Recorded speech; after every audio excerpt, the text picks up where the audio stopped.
So being a business owner is confusing enough, but taxes makes everything a lot more confusing, and unfortunately it makes everything a little bit more sour than it should really be. Because it's already hard enough to create a successful business, start making money, managing these clients, keeping your business alive, and then you have to pay tax, which doesn't feel right. But let me quickly explain how the tax system works in the UK and how to legally reduce your tax bill at the end of the year. So let's start with the basics. If you already know the basics, then feel free to skip the video just a little bit. But for the people who do not understand how taxes work, here is exactly how it actually breaks down. Now, before I go ahead and actually break it down, I want to address one thing, because a lot of people have one very big misconception, which is the more money you make, the more money you'll get taxed. Now, yes, this is true, but people often think that because you get pushed into a higher tax bracket, that tax bracket gets applied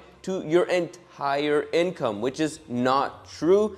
This is not how taxes work in the UK. We have what's called a progressive tax system, and that's where the key word tax bracket comes into play. So now that might not make sense to you, so let me quickly break it down so that you can actually understand how these tax brackets work. Now, this is 100% just for illustration purposes. This is not meant to be taken as exact financial or tax advice. It's just so that you can kind of understand how it works. So let's say we have three different tax brackets: 0%, and then 20%, and then 40%. Now, let's say you made $50,000 in the tax year. Well, this is exactly how it's gonna get broken down. Again, this is not financial or tax advice. In the first bracket of 0%, all income under $10,000 will be taxed at 0%, so you keep all of it. Now, let's say you make $10,001. Well, you're gonna pay 0% tax on the $10,000, and on the $1, now we are in a new bracket of 20%. So now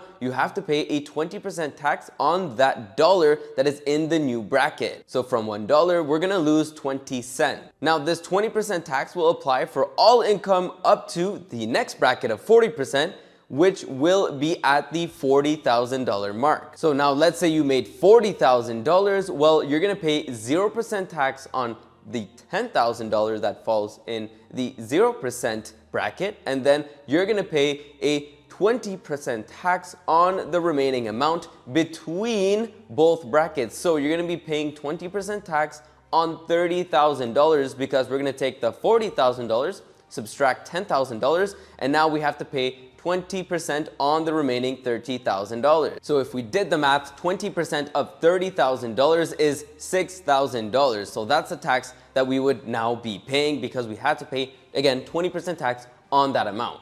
Now, let's say you made an additional $10,000. Now you're in the $50,000 mark, and you are now in the new tax bracket. Now, you not only have to pay the $6,000 for the $30,000 that's within that tax bracket, but you also have to pay a 40% tax on the income above the new tax bracket, which is now on $10,000 that you've additionally earned. So 40% of $10,000 is $4,000. So you're gonna take your new tax bracket and get taxed $4,000 and add it to the middle tax bracket, which tax you $6,000, and now you are being taxed a total of $10,000 for your total income of $50,000. Now, to tie this back to the misconception, some people would think that because you made $50,000 and now you're in the 40% tax bracket, you have to pay 40% tax on the entire $50,000, which is not true, and this is not correct.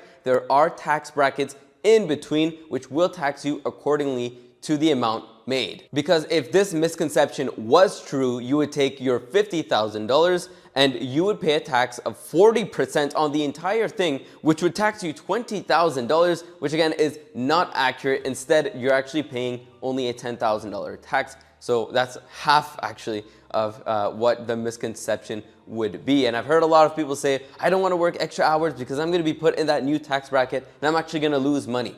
That would not make any sense at all. And oftentimes, people really don't know what they're talking about when they mention this. Now, for the best part, let's go over how you can legally reduce your taxes in the UK.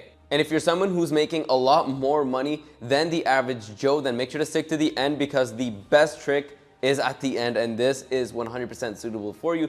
But for people making around 30, 40, 50, 60,000, I'm going to start off with the methods that you can get started with. And of course, if you're a bigger player, this applies to you as well. So number one is taking advantage of tax efficient accounts. Now, number two is, of course, contributing to your pension. Now, number three is writing off your business expenses, because everything in the pursuit of profit will reduce your tax bill. Now, the last thing that you can do, which is the best option to reduce your taxes in a legal way, is to register your business in the UAE and move to Dubai. We've seen it time and time again, and we've personally helped a lot of people relocate from the UK to Dubai to take advantage of the 0% income tax here in the UAE. Now, there's a few things that you should know before moving your business to the UAE. If you want to be a taxable resident in the UAE, you have to be able to live there for at least 3 months per year. So if you cannot do that, then in that case, you would not be eligible for this. The second thing is you should have a business that is able to be operated from anywhere around the world. For example, if you have a digital agency for marketing, well, you can easily operate it from Dubai. Now, if you have a barbershop or something in the UK, you cannot really move your revenues to the UAE. You have to have something that can, be moved to the UAE or just be operated from anywhere around the world. The next thing is you have to have a valid passport that's not expiring in the next 6 to 7 months. And the last thing is you have to be willing to make an upfront investment to set up your business in Dubai, because it's not like in the UK where you pay a few dollars and you have your business.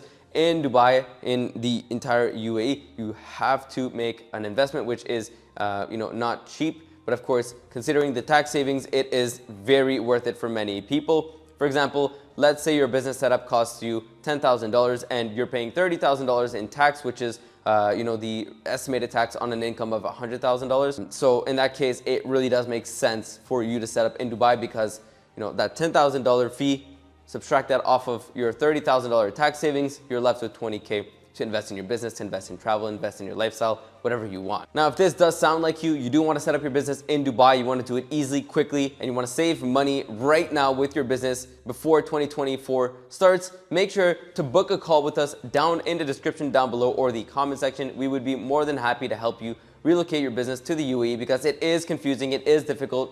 It's not something that anyone really just thinks about and does on their own. So we'd be more than happy to cut down your research time from a few hundred hours down to 1 hour on a free consultation call with us, and we will get your business registered in the UAE in around 30 days, and you'll have your Emirates ID, and you will be ready to start up your business and have a fully operational international business within just 30 days. So make sure to book a call with us, and we would love to have a chat with you.